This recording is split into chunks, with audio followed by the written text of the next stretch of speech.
friends, welcome my channel Stay Cooking Samayal Easy. இன்னைக்கு நம்ம வந்து ரொம்பவே குயிக்காவும் டேஸ்டியாவும் bachelors அப்புறம் பிகினர்ஸ் எல்லாரும் செய்யக்கூடிய ஒரு குயிக்கான டேஸ்டியான புலாவ் தான் பார்க்க போறோம். என்னன்னு பார்க்கறீங்களா? மட்டர் புலாவ் தான் பார்க்க போறோம். பச்சை பட்டாணி புலாவ். ரொம்ப இன்கிரிடியன்ட்ஸ் ரொம்ப கம்மியா இருக்கும். குயிக்காவும் செஞ்சிடலாம். சோ இந்த வீடியோ ஸ்கிப் பண்ணாதீங்க, மிஸ் பண்ணாதீங்க. நீங்களும் ட்ரை பண்ணுங்க. ட்ரை பண்ணி எப்படி உங்க ஃபீட்பேக்கை ஷேர் பண்ணுங்க. வாங்க வீடியோக்குள்ள போய்ட்டு நம்மளோட டேஸ்டியான இந்த மட்டர் புலாவ் சுட சுட கமகமன்னு எப்படி செய்யலாம்ன்றதை பார்க்கலாம் வாங்க. फ्रेंड्स இன்னைக்கு ரொம்பவே குயிக்கா டேஸ்டியா மட்டர் புலாவ் தான் செய்ய போறோம்.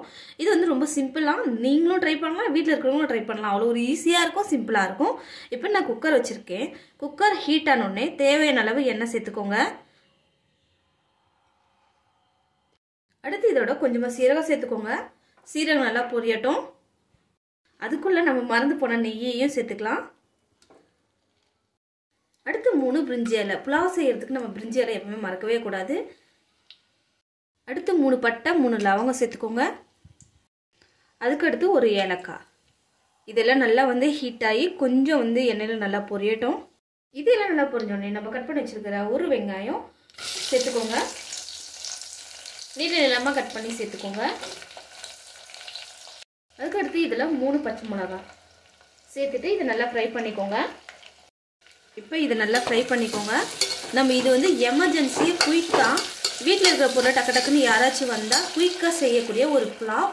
இது வந்து ரொம்ப சிம்பிளாகவும் ஈஸியாகவும் இருக்கும். இதே மாதிரி பேச்சுலர்ஸும் ட்ரை பண்ணலாம். அதாவது சின்ன குழந்தைங்க கூட நம்ம ட்ரை பண்ணி சாப்பிட்ற அளவுக்கு ரொம்ப ஈஸியாக இருக்கும். இதோட புலாவ் வந்து ரொம்ப டேஸ்ட்டாக இருக்கும். அதாவது ஒன் பார்ட்லேயே எல்லாத்தையும் செய்யறதுனால இன்னும் கொஞ்சம் ஈஸியாகவும் இருக்கும், டேஸ்ட்டாகவும் இருக்கும். இப்போ இதோட இஞ்சி பூண்டு விழுது 1/2 ஸ்பூன் சேர்த்துக்கோங்க. இப்போ சேர்த்துட்டு இதை நல்லா மிக்ஸ் பண்ணி விடுங்க. இஞ்சி பூண்டு கருகாமல் பார்த்துக்கோங்க. இப்போ இதை எல்லாத்தையும் நல்லா மிக்ஸ் பண்ணி விடுங்க. இந்த புலாவ் வந்து யாருனாலும் ட்ரை பண்ணலாம். இதோட வந்து நம்ம சிக்கன் கிரேவி எல்லாமே வச்சு சாப்பிடலாம். அவ்வளோ ஒரு அட்டகாசமாக இருக்கும். ரொம்ப சிம்பிளான மெத்தடு தான்.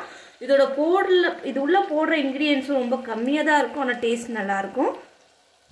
இப்போ இதோட நம்ம பெருசாக கட் பண்ணி சேர்த்தனா தக்காளி. இதில் வந்து நல்லா பெருசாக நம்ம கட் பண்ணி சேர்க்கும் போது தக்காளி அதில் வெந்து வந்து சாப்பிடும்போது ரொம்ப சூப்பராக இருக்கும்.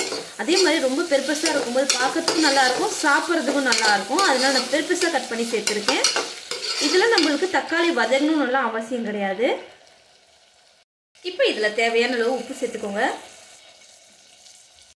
இதோட 1 டீஸ்பூன் வந்து நான் தனி மிளகாய் தூள் சேர்த்துக்கிறேன். அதே மாதிரி 1 ஸ்பூன் வந்து கரம் மசாலா சேர்த்துக்கோங்க. இப்போ இதோட 1 ஸ்பூன் வந்து சப்ஜி மசாலா. இது வந்து பஞ்சாபில் நல்லா கிடைக்குது. இந்த மட்டர், உருளைக்கிழங்கு, பச்சை பட்டாணி, கறி குழம்பு எல்லா காய்கறிக்கும் இந்த மசாலா ரொம்ப சூப்பராக இருக்கும். ஸோ அது வந்து 1 ஸ்பூன் சேர்த்துருக்கேன். இவ்வளோதான் நம்ம இதில் சேர்க்க போகிறோம். இப்போ இதை வந்து நல்லா மிக்ஸ் பண்ணி விட்டுக்கோங்க.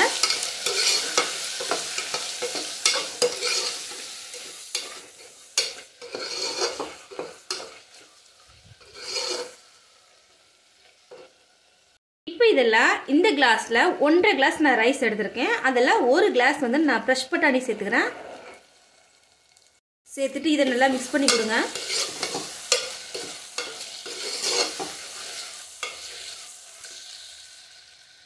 இப்போ இதில் நம்ம வாஷ் பண்ணி வச்சிருக்கிற அரிசி சேர்த்துக்கோங்க. நான் எப்பவுமே நார்மல் வீட்டில் பச்சரிசி யூஸ் பண்ணுவோம்ல, அதை தான் சேர்த்துருக்கேன். அது வந்து 1.5 கிளாஸ் நான் உங்களுக்கு காமிச்சேன் இல்லைங்களா, அதில் சேர்த்துருக்கேன். இப்போ எல்லாத்தையும் சேர்த்தப்புறம் இதையும் மிக்ஸ் பண்ணி விடுங்க ரைஸோட சேர்த்து. நம்ம இது மாதிரி மிக்ஸ் பண்ணி ஒரு சிலதில் நான் கூட செஞ்சுருப்பேன். தண்ணி கொச்சு அப்புறம் நான் ரைஸ் சேர்த்துருப்பேன். அது மாதிரி சேர்க்கும் போது வந்து மசாலா வந்து அடியில் நின்றுது, மேலே நின்றுது, நடுவில் வந்து ஒயிட்டாக இருக்கும். ஆனால் நம்ம இது மாதிரி மிக்ஸ் பண்ணிட்டு அதுக்கப்புறம் தண்ணி கொடுக்கும்போது பார்த்தீங்கன்னா எல்லாத்தையும் இடத்துலையும் மசாலா போகும். இது மாதிரி நல்லா மிக்ஸ் பண்ணிக்கோங்க.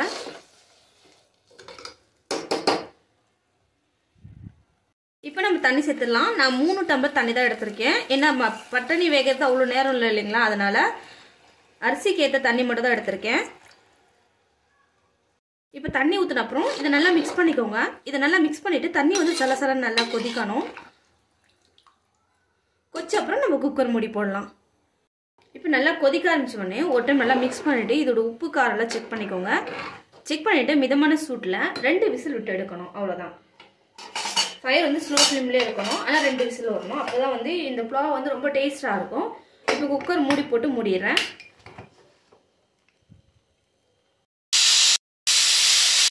இப்போ 2 விசில் வந்தோடனே கேஸ் ஆஃப் பண்ணிக்கோங்க. இதோட ஸ்டீம் ரிலீவ் பண்ணுற வரை வெயிட் பண்ணிக்கோங்க. இப்போ நல்லா ஸ்டீம் ரிலீவ் பண்ணோடனே நம்ம ஓப்பன் பண்ணிக்கலாம். பாருங்கள் எவ்வளோ சூப்பராக வந்திருக்கு. இப்போ இதை அழுக்கா நம்ம வந்து மிக்ஸ் பண்ணி விட்டுக்கலாம். பாருங்கள் நல்லா சூப்பராக வந்திருக்குல்ல. இதுக்கு மேலே நம்ம வந்து தனியா கூட தூவிக்கலாம்.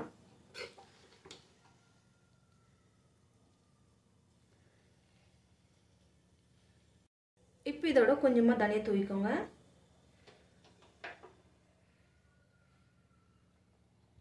அவ்வளோதான், ரொம்ப சூப்பராக கம்மன்னு வாசனையோட நம்ம மட்டர் புலாவ் ரெடி ஆகிடுச்சு. ரொம்ப குயிக்காக இருந்திருக்கும், ரொம்ப டேஸ்ட்டாகவும் இருக்குது ஃப்ரெண்ட்ஸ். ஸோ மறக்காமல் ட்ரை பண்ணுங்கள். ட்ரை பண்ணி எப்படி இருக்குங்க உங்கள் ஃபீட்பேக்கை என்னோட ஷேர் பண்ணிக்கோங்க. நெக்ஸ்ட் ஒரு இன்ட்ரெஸ்டிங்கான பிஸியான வீடியோவோட உங்களை மீட் பண்ணுறேன். டேக் கேர், பாய், தேங்க்யூ.